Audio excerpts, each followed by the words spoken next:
Servus Männer, it's Red Bull Germany again. Now I want to make some general remarks, some general points on the new vaccine that we have right now that I reported on in my last video. That was more specific to the rollout in Germany and the European Union in contrast to the US and the UK. But I really haven't addressed some general issues that are of concern. So first and foremost, I have to say that I'm not an anti-vaxxer.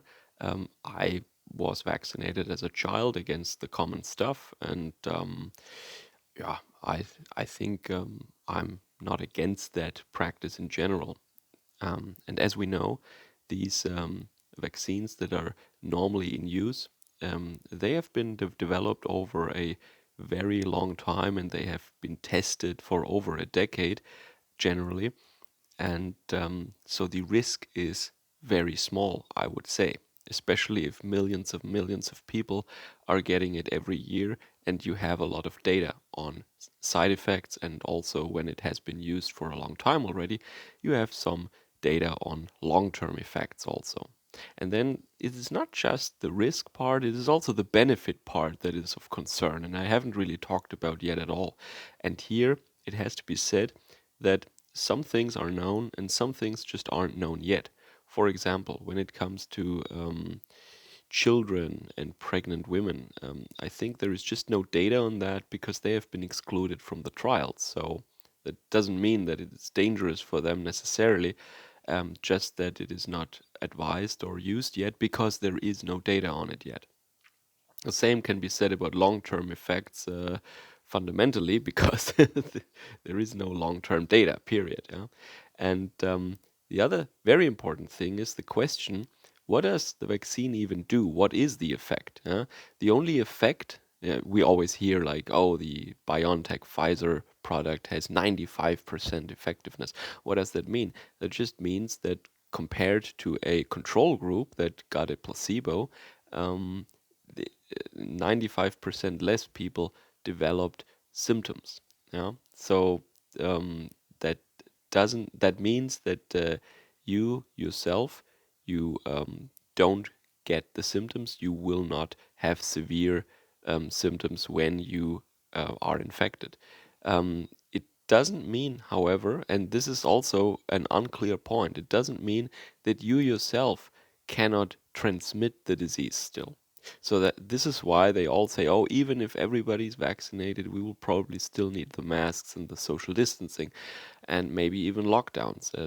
These things will not be gone because they simply don't know yet if uh, vaccinated people can still transmit the disease or not. And that is, of course, an important factor. So if that is all true, and let's take here the following scenario I want to discuss now. The scenario that the pharmaceutical corporations didn't tell us any lies, that the effectiveness is there, that it protects the people from heavy symptoms to a high degree when you are vaccinated. Let's assume for a moment this is true. And then the second thing, we don't have data on it yet, but let's assume in this scenario that you can still transmit the disease and you are only protected from the symptoms and you can still infect others. You're still shedding the virus, so to speak.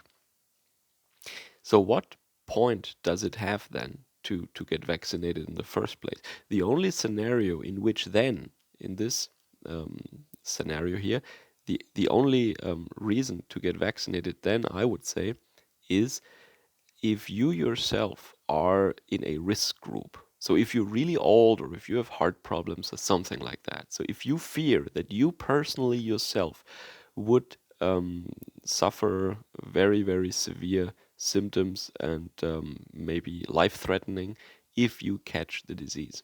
That is the only scenario in my mind that it makes sense.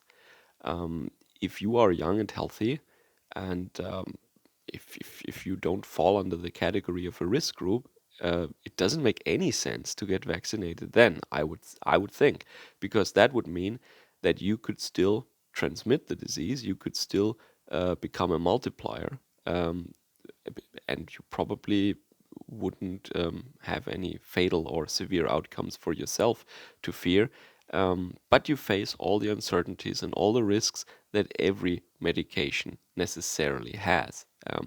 Without side effects, there is no effect. There is no drug that doesn't have side effects. If it doesn't have side effects, it also doesn't have an effect normally. Yeah. So, what does that say? That means we, and I include myself in that group now of the people who are on the very, very lowest order of the priority. I mean, we have to wait for at least half a year anyway, probably more, until we're even asked to get vaccinated. And so we still have some time to see what is going on here. But other people, yeah, I mean, they have to decide for themselves. I think this is what the politicians say right now, that there is, of course, no compulsion, but, and we all know what comes next, but corporations might, for example, or employers might, for example, require vaccinations, etc. And Mr. Schäuble, a very powerful guy in the CDU, he already said that at the moment we don't want immunization passports and all these things, and we don't want people to be forced to get it. But we might not be able to stall this or to keep that course up in the future if the pressure increases. Yeah, so he's already preparing people for the yeah inevitable reality, probably, that we will require vaccinations if we want to take part in social or normal life. Yeah? If we want to have a job, if we want to go shopping, if we want to get insurance, what have you, all these things. That is very clear, I think. Many politicians in Germany have alluded to that already.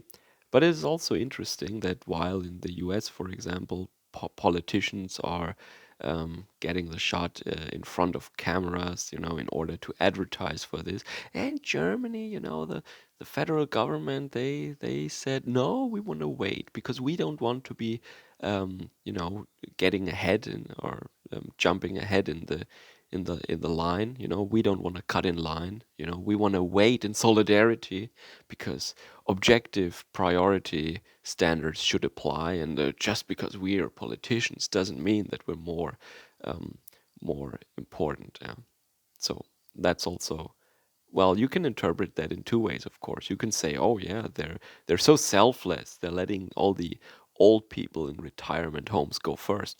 Or you can say, well, they don't want to take the risk of suffering any side effects. Yeah? So that's one difference to the United States that I have seen. And yeah, Mr. Spahn, our Secretary for Health, he already said that, yeah, no, no, we will not take it first because other people are more important than we. We're just humble servants who want to get the injection like everybody else according to objective criteria that apply to everyone in the German population. Okay, so these were just my thoughts on it. So from um, I don't really say it is like that because um, I outlined in the beginning that many things are yet unknown because the whole process is so rushed and there is just no data available yet. This is why I spoke of a scenario, and the scenario that I discussed is that you are still infective, even as a vaccinated person, and what was the second thing? The second thing was that you are young and you are not, yeah, having to fear of an increased risk of suffering any consequences yourself. And under this scenario, then I would think that it only makes really sense to get the vaccine if you personally yourself suffer any consequences in terms of the disease, yeah, that you have heart problems, diabetes, whatever. So that is the only reason. I think just vaccinating people to get this disease under control is probably a very bad idea. Um, I say probably because we don't know what the side effects are yet. We don't know what the long-term effects are.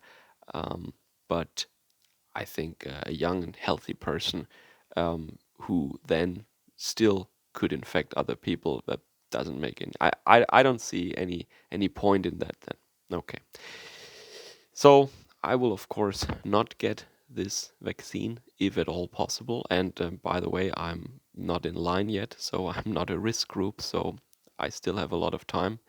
There is no vaccine for me available anyway, so that is not a pressing question of mine. But if you're like 70 years old, you might be next in line. You might be the second most, the second high priority group, and then maybe already in March or something, March, April, you might have to answer that question for yourself. You might have to make a decision: will you get the vaccine or not? Yeah. So it is, of course, a complex issue. It is a very emotional, very heated debate. There are ideologues on both sides, and if you're trying to go with the facts, go with the data, you have a really hard time at the moment because there is not so much data available. So you have to go by your gut feeling for most of the part, I think, of the decision-making process at this point in time. Even though you want to be rational about it, you kind of, well, you can be rational about it, but with a very limited amount of data, and that is a hard thing to do. Yeah? Anyway, so this is what I still wanted to say, and let's see if this one gets demonetized like the last one. Take care. Servus, Kameraden.